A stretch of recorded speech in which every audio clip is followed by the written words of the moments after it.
तुझे आभाळाचे रूप माझा देह माती माय, कधी करपली दूध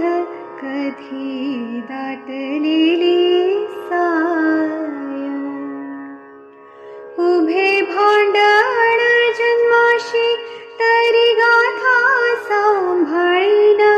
तुझ्या थोरवीचा आहे माझ्या माथ्यावर टिळा, जगण्याच्या समयीत तुझ्या भंगाच्या वाती वादळात